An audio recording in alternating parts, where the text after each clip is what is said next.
Morning News, agora para chamar o nosso primeiro entrevistado, que é o Vinícius Rodrigues, professor de Relações Internacionais da FAAP. Olá, professor, um ótimo dia para você.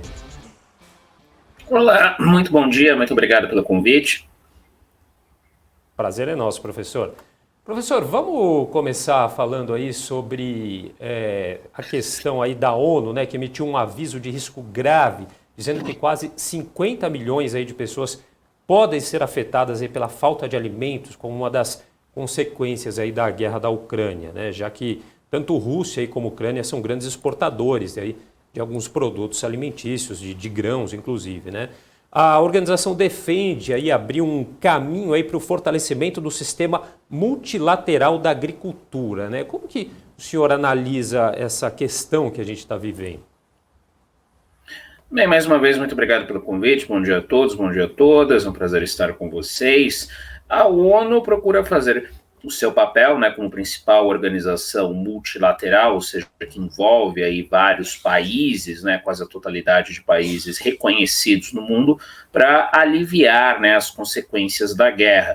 Mas é importante salientar que essa escassez de alimentos ela não se deve apenas por conta ali dos bloqueios, né, que de maneira aí reportada pela mídia internacional, tudo indica que é o que faz mais sentido, há bloqueios ali por parte de Vladimir Putin, por parte da Rússia, para o escoamento da produção de regiões próximas, né, afetadas pela guerra.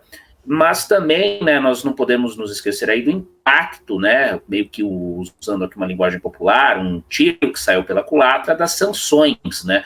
As sanções impostas pelo Ocidente não demoveram a Rússia aí dos seus objetivos. A Rússia, no momento, está claramente com vantagem sobre a Ucrânia enfrenta dificuldades, mas as consequências, quem as paga, né, quem paga essas consequências é o restante do mundo, porque nós temos aí também uma inflação generalizada provocada, né, pela escassez de produtos em geral, escassez também de energia, né, nominalmente o petróleo principalmente, né, a redução aí na produção internacional em grande parte em função das sanções aplicadas contra a Rússia.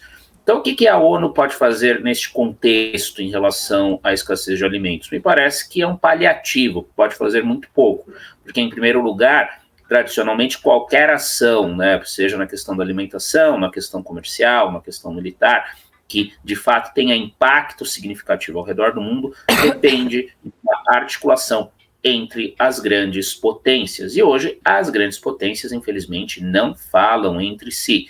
De um lado, nós temos Estados Unidos, mais os países europeus, notadamente Alemanha, França e Reino Unido, e de outro, Rússia, mas também a China e Índia, que claramente estão faturando com essa crise, com acesso ali ao mercado russo via os mecanismos que não dependem da mediação ocidental para fazer transações, sejam de investimentos, sejam transações comerciais.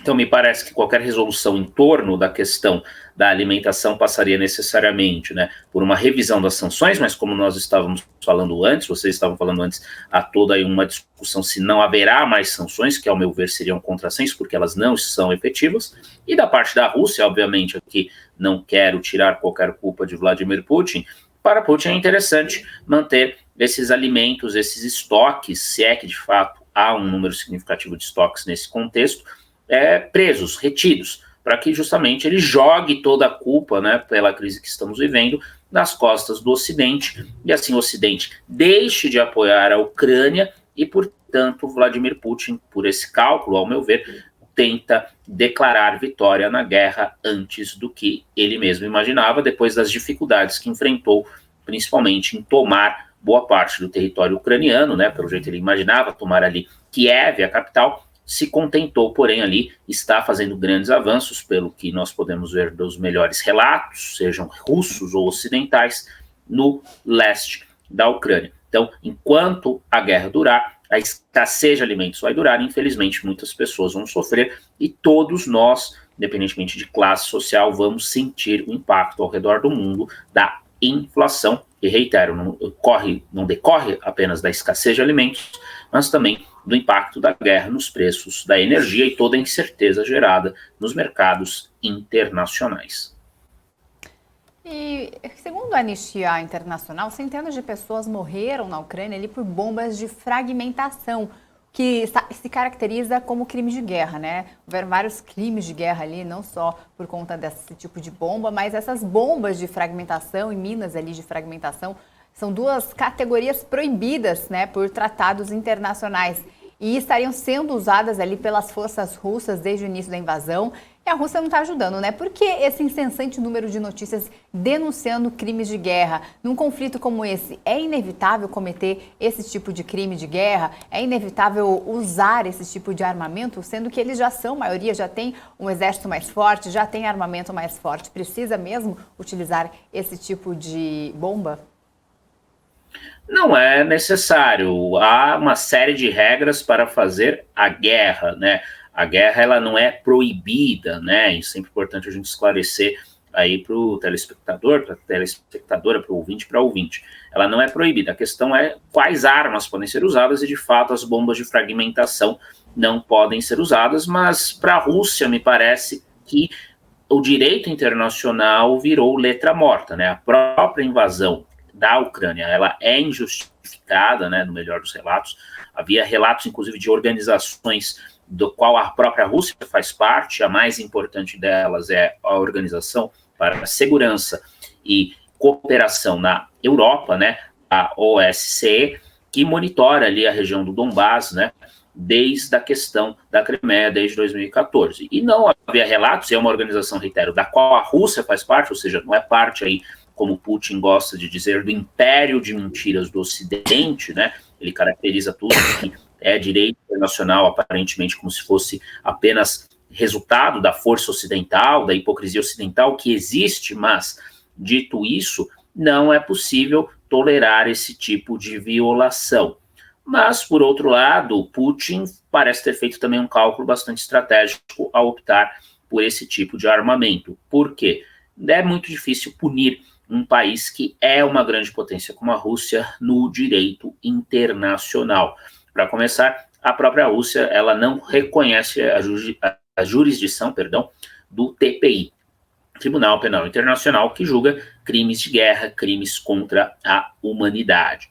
Então, essa é a primeira limitação. A Ucrânia, ela reconhece a jurisdição, ela não é membro, né, do TPI, mas desde 2014, desde que houve lá a tomada da Crimeia por parte da Rússia, há ali o reconhecimento de que o TPI poderia, hipoteticamente, né, julgar crimes de guerra, crimes contra a humanidade ocorridos no território ucraniano. Mas como capturar, né, como coletar provas, né? Tem um problema da coleta de provas, né? As provas têm que ser inequívocas. Talvez isso não seja um problema do ponto de vista ucraniano e do ponto de vista dos seus aliados.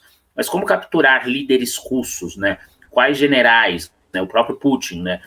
Me parece um tanto quanto inconcebível que o líder de uma potência nuclear como a Rússia seja capturado por outros países, seja vítima aí no futuro de uma emboscada e seja levado forçadamente a julgamento, ou seja, entregue pelas próprias autoridades russas de maneira voluntária. Então, me parece que são, infelizmente, crimes que vão ficar por isso mesmo. Não vejo, infelizmente, possibilidade de puni-los, uma vez, obviamente, confirmadas essas informações. Mas os relatos são bastante persuasivos, né?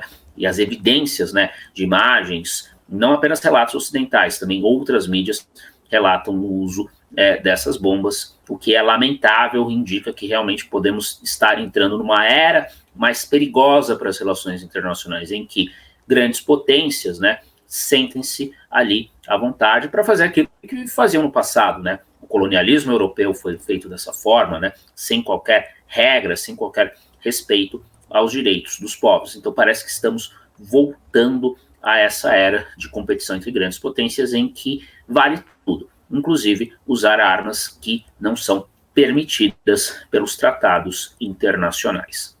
Pois é, o professor, só para deixar claro, não entendi muito bem, tanto Rússia e Ucrânia não fazem parte do TPI, é isso? Exatamente, elas não fazem parte do TPI, mas a Ucrânia, ela fez uma espécie, vamos dizer assim, de maneira bastante simples, um tratado, né, com o TPI, né, um protocolo com o TPI para se prevenir exatamente disso que está acontecendo hoje, né, de dar ao TPI, né, a primazia, né, em julgar, né, crimes de guerra ocorridos na Ucrânia pós 2014, pós a invasão da Crimeia. Então, a Ucrânia ela meio que se antecipou a isso que está ocorrendo, então tomou essa atitude preventiva, mas a efetividade disso me parece bastante discutível. Ainda mais quando a gente tem aí países então que não são efetivamente membros, né? Quais outros órgãos aí esses países poderiam recorrer, professor, nesse caso aí envolvendo esses países, especificamente Rússia e Ucrânia, que não fazem parte aí, né, desse tratado? Temos o professor ainda com a gente? Sim. Alô? Olá. Oi, tudo bem? Professor. Estou aqui. Bem, sim, ouvi sua pergunta. Nós temos outras alternativas, mas que não são tão fortes quanto seria um julgamento no TPI, né? Um julgamento aqui que eu reitero, me parece pouco provável, né? Nós temos a Corte Internacional de Justiça, só que a Corte Internacional de Justiça, ela não julga o quê? Indivíduos. O TPI julga pessoas. O Corte Internacional de Justiça julga países, né? Tanto que a Corte Internacional de Justiça meio que emitiu uma espécie de medida ali, né, de liminar, vamos assim dizer, falando que, olha, a Rússia não pode invadir a Ucrânia, não pode manter essa invasão, mas a Rússia, obviamente, não respeitou. Outra alternativa seria a criação, posteriormente ao fim da guerra, mas também já adianto que isso me parece muito remoto, de um tribunal ad hoc, né, um tribunal especial para julgar esses crimes de guerra. Só que isso geralmente ocorre pela experiência histórica quando o lado vencedor, né, é a vítima dos crimes de guerra. Me parece que nesse atual estágio, não que a Rússia vai ter uma vitória total, mas me parece inevitável que essa guerra termine, né, com a conquista de alguns territórios por parte da Rússia e com a consequente derrota da Ucrânia. Então, a Ucrânia e o Ocidente não teriam condições de prender qualquer líder russo, qualquer general, qualquer oficial russo ou até mesmo políticos russos e levá-los a julgamentos no estilo do que houve, né, ali para a antiga Iugoslávia, né, para Ruanda, na África, nos anos 90, para Nuremberg, né, foi o tribunal que julgou os nazistas, né, houve também cortes especiais no Japão pós Segunda Guerra Mundial. Então, essa experiência histórica sugere que apenas quando uma potência é derrotada, aí sim os seus líderes podem ser capturados ou entregues, né, pelo governo que sucede, né, o governo derrotado na potência no país derrotado, para serem julgados pelos vencedores, né. Fora essas situações, talvez nós tenhamos ali a oportunidade de discutir essas violações no Conselho de Direitos Humanos da ONU, né, mas o Conselho de Direitos Humanos da ONU, né, do qual a Rússia, aliás, foi expulsa recentemente por pressão ocidental, ele não pode punir ninguém, ele apenas expõe esses crimes. Me parece que talvez será o fórum onde no futuro a Ucrânia pode expor esses crimes e demandar uma devida reparação por parte da Rússia, uma devida correção desses crimes de guerra. Mas, novamente, não vejo ninguém sendo julgado, tampouco condenado. Por quê? Porque a Rússia está prevalecendo no momento e não vejo condições de que, ainda que haja uma paz negociada entre ambos os lados, haja uma situação em que a Rússia saia derrotada e, portanto, constrangida, né, a entregar os seus líderes para um eventual julgamento. Me parece uma possibilidade, para não dizer impossível, muito, mas muito remota. Professor, como é que a gente pode fazer uma comparação da guerra na Ucrânia com a guerra da Síria? Ela tem a possibilidade, na sua visão, de se estender assim como se estendeu a guerra da Síria? Há essa possibilidade por uma razão, né? Nenhum país aceita perder território. É impossível. Vamos nos colocar na situação dos ucranianos. Um país vizinho, qualquer um, ou mesmo não necessariamente um vizinho, invade nosso território e começa a reivindicar partes do nosso território. É isso que está acontecendo na Rússia, que não estou julgando, né, o mérito, deixo claro que não concordo com as reivindicações de Vladimir Putin, e me parece que os ucranianos, né, independentemente de o presidente ser o Zelensky ou qualquer outro líder que fosse, tomaria essa atitude. Olha, nós vamos resistir até o fim, o que o Zelensky acabou de falar. Por mais que a gente saiba que seja impossível, neste momento, recuperar todos esses territórios. A Rússia já se instalou nesses territórios, tem força militar aí, está ganhando, né, na guerra de artilharia. A Ucrânia tem problemas em reagir porque faltam materiais, né? Ela precisaria aí de 1.000 mísseis, né, equipamentos de artilharia, e nós só temos lá 250, no melhor aí reportado pela imprensa internacional. Amanhã, na 15, haverá um encontro de ministros da defesa de aliados europeus, mas aí com a participação, tudo indica também dos Estados Unidos, para discutir se eles vão enviar mais materiais. Se eles enviarem mais materiais para os ucranianos, nós temos a Ucrânia com mais capacidade de resistir, mas a palavra é essa, resistir, não de avançar sobre territórios que, no melhor do nosso conhecimento, sempre há uma guerra de informações por trás de toda a guerra de fato, mas me parece que a Rússia tem ali já o domínio pleno, né, da região que se estende, né, de Mariupol até Severodonetsk, né, ou seja, toda a parte leste passando pelo Donbass. Por mais que Zelensky diga que vai recapturar essas cidades, é algo que ele fala muito mais, ao meu ver, para manter a moral dos ucranianos elevada do que algo factível. E com o prolongamento do conflito, né, com o fornecimento de mais armas, me parece que é o que vai acontecer. Há uma pressão da opinião pública ocidental muito forte para que os seus governos apoiem os ucranianos. Me parece que o Ocidente vai ficar nesse, vamos dizer, morde-a-sopra, para usar também uma linguagem popular aqui para facilitar a compreensão. Ou seja, nós temos, de um lado, o Ocidente oferecendo armas, acho que as armas vão continuar a chegar, mas não a ponto de derrotar os russos.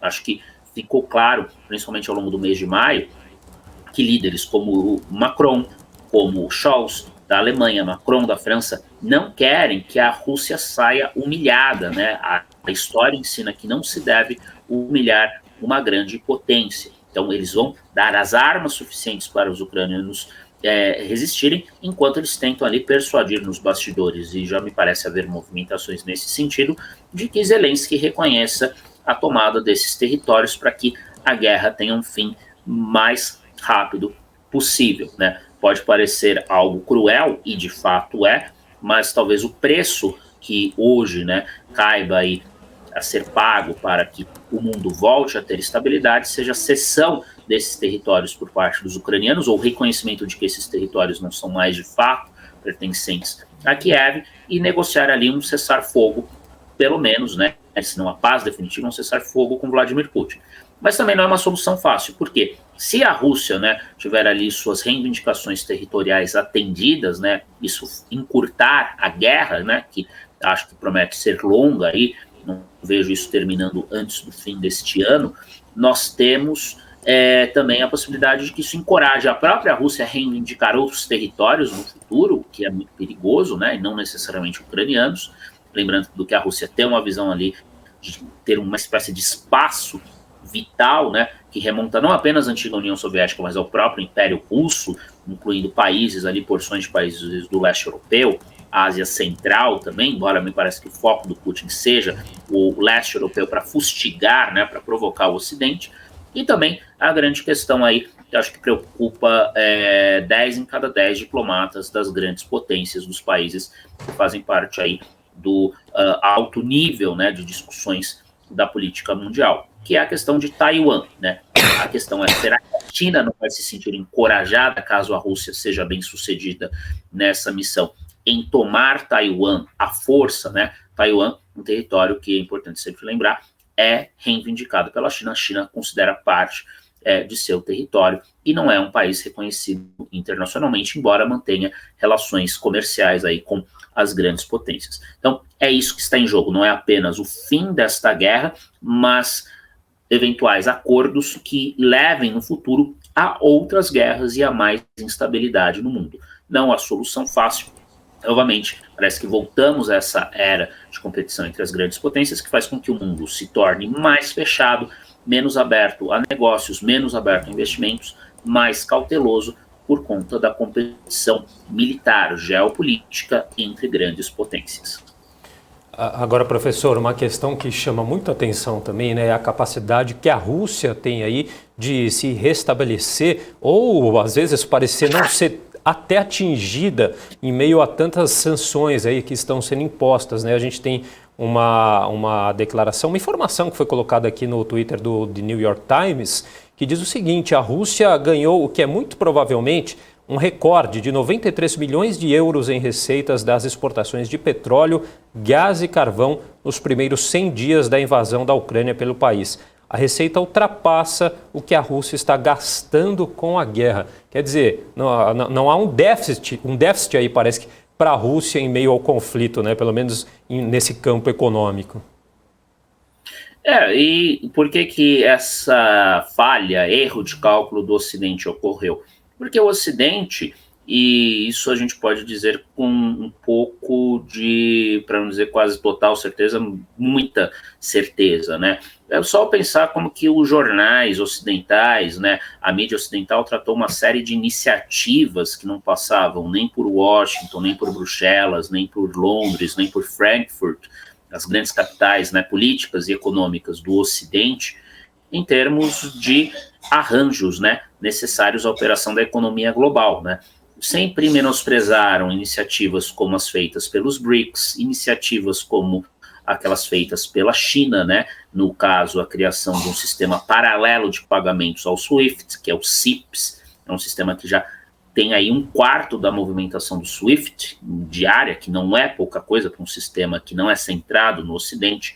Nós temos relatos aí publicados pela mídia internacional e corroborados por analistas de que a inflação no Oriente, né, ou seja, se pegarmos ali o leste asiático, o sudeste asiático, mas o sul da Ásia, ela é menor do que a inflação que o Ocidente está vivenciando, simplesmente por uma única razão: o centro da economia mundial já estava migrando, não migrou totalmente, mas boa parte desse centro, dessa centralidade econômica migrou o quê?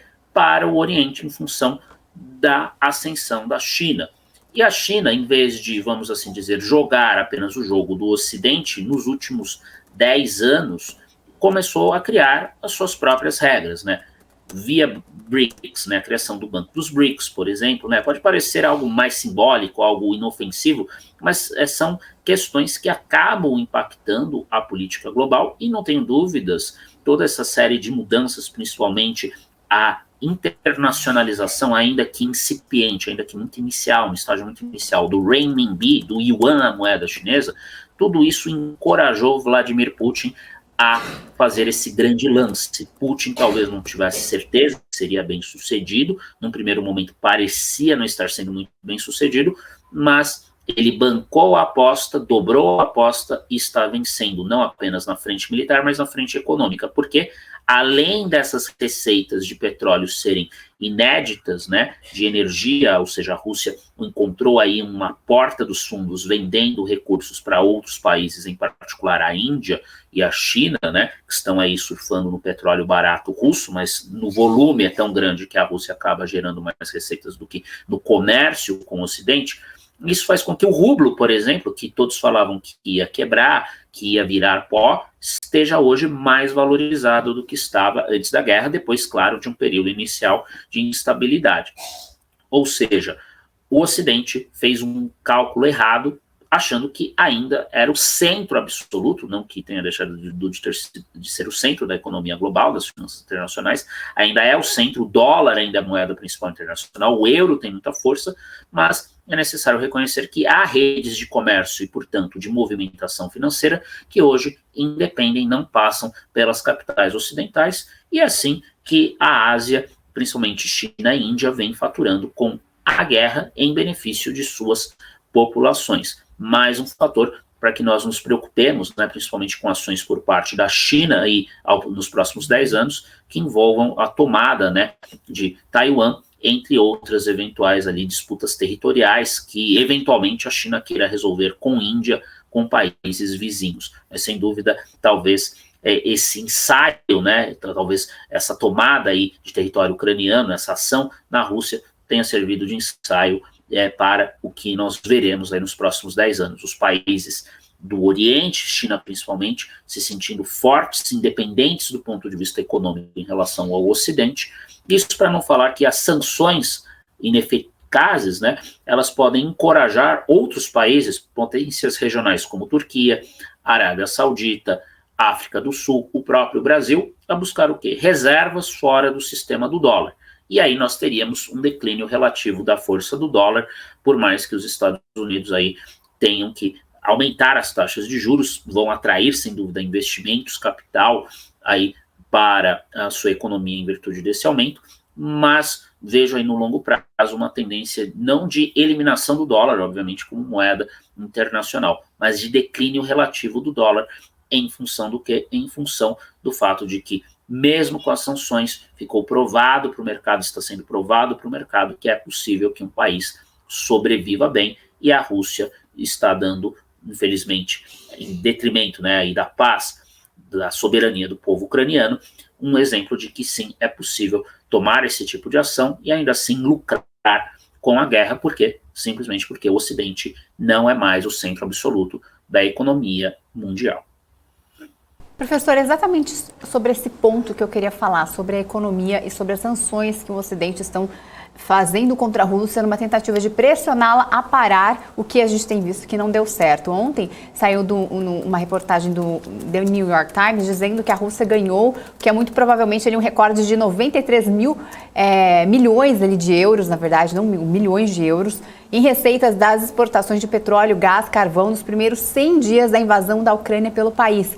A receita ultrapassa aí o que a Rússia está gastando com a guerra. Ou seja, eles estão ganhando mais nessa guerra até, muito mais do que se enfraquecendo, assim como muitos pensam ou como o Ocidente gostaria. A gente viu essa semana o McDonald's que saiu do território russo, mas se transformou ali numa outra rede de lanchonetes com a mesma rede, porém com outro nome, né? O empresário russo acabou comprando, então tem o McDonald's, mas não com a marca americana, né? Uma medida ali protecionista, fazendo mudar ali toda a cadeia de logística, toda a cadeia de internacionalização, né? Muitas empresas americanas saíram, eles estão se arrumando ali, tanto na Rússia quanto com parceiros chineses, por exemplo. Você acredita que o Ocidente, assim como você estava dizendo que o Ocidente calculou, fez a conta errada, ou eles nem fizeram conta, o Ocidente vai acabar se prejudicando mais e fortalecendo a Rússia vai sair vencedora economicamente, mais do que se imaginava o Ocidente? Não só a Rússia me parece que vai sair vencedora economicamente, como esses dados recentes demonstram. Me parece que esses dados estão em viés de alta, porque a crise ocorreu num primeiro momento e agora eles estão colhendo os frutos dessa aposta. Mas também podemos esperar um fortalecimento ainda maior da China e também da Índia, né? A sorte do Ocidente é que esses três países não são aliados incondicionais. Me parece que há uma afinidade muito maior entre China e Rússia, até por conta de seu sistema de governo, são sistemas de governo claramente autocráticos, né, ou seja, autoritários. A Índia, né, tem passado aí por um processo que muitos dizem de autocratização, né, em virtude do nacionalismo hindu, que reprime minorias, mas, a bem da verdade, sua política externa continua bastante alinhada com os princípios que vêm governando a Índia e suas relações com o mundo desde o fim da Guerra Fria. Ou seja, a perspectiva de ter um alinhamento múltiplo. A Índia fala com todo mundo, fala com Israel, fala com a Arábia Saudita, fala com os árabes, fala ali com os europeus, fala com os Estados Unidos, é parte do Quad, né? O que é o Quad? Aqui, esclarecendo, é o grupo formado por Estados Unidos, Índia, Japão e Austrália, que quer servir ali de contraponto militar no Indo-Pacífico, ou seja, na área que compreende o Oceano Índico, a Índia até o Oceano Pacífico, até as costas aqui, a costa, né, das Américas.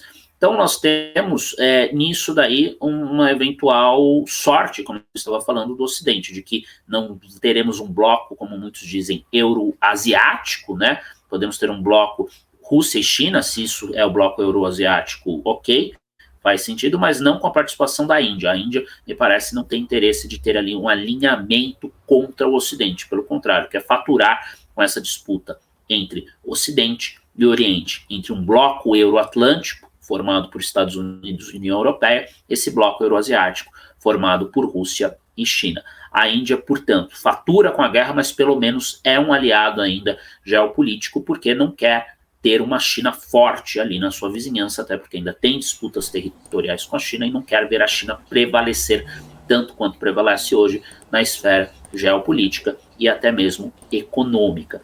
Então, o Ocidente não prestou atenção nesses movimentos, né? Quando nós tínhamos ali, por exemplo, fundação do NDB, o New Development Bank, né? Ou internacionalização do renminbi, sempre aparecia, lembro de ler Financial Times, The Economist, isso quando aparecia, né? Ali uma notinha de rodapé. E essas publicações, né, por mais bem escritas que sejam, são publicações de grande respeito, elas veiculam os interesses do Ocidente. Os interesses do Ocidente parecem ter se confundido com aquilo que o Ocidente ambiciona ser, né, ou seja, o centro do mundo, como foi aí ao longo da maior parte dos últimos 200 anos, desde a Revolução Industrial.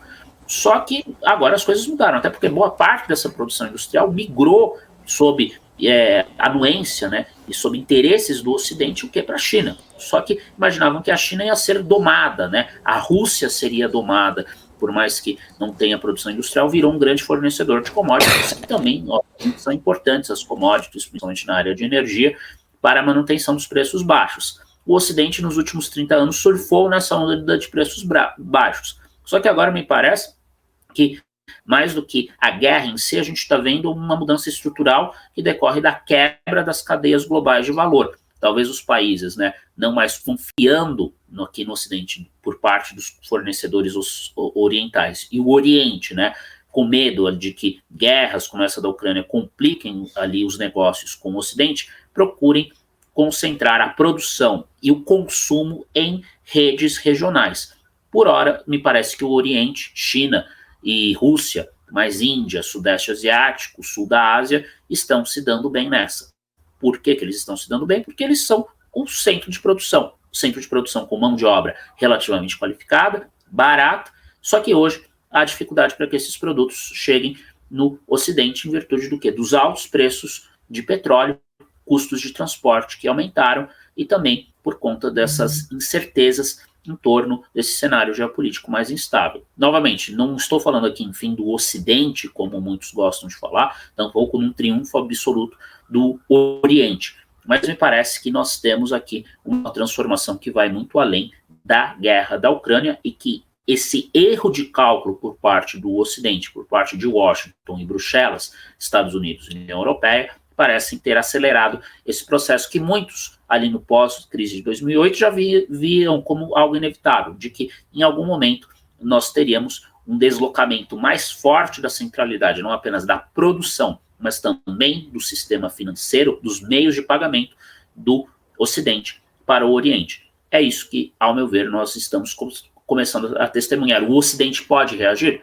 Pode, mas começou o jogo muito mal, achando que poderia sufocar a Rússia e, pelo contrário, parece ter dado mais ímpeto para que a Rússia busque parcerias fora do Ocidente, fora do mercado europeu, buscando ali o mercado indiano, sobretudo, mas também o chinês, o mercado asiático em geral, para o fornecimento de commodities, e, nesse cenário, pode depender menos o quê? Do dólar, né? Aceitando aí, e até forçou a Europa a fazer pagamentos, né? É importante ressaltar, em rublos. Ou seja, o jogo se inverteu. Vladimir Putin conseguiu uma bela virada de mesa, não por conta de seus méritos, mas por conta da arrogância europeia e americana, que ainda se viam ali como o centro financeiro do mundo, o centro de produção do mundo, que já não era de fato, mas também o centro financeiro, um status aí que claramente pode ser retirado, pode ser perdido de vez ao longo dos próximos 10 anos.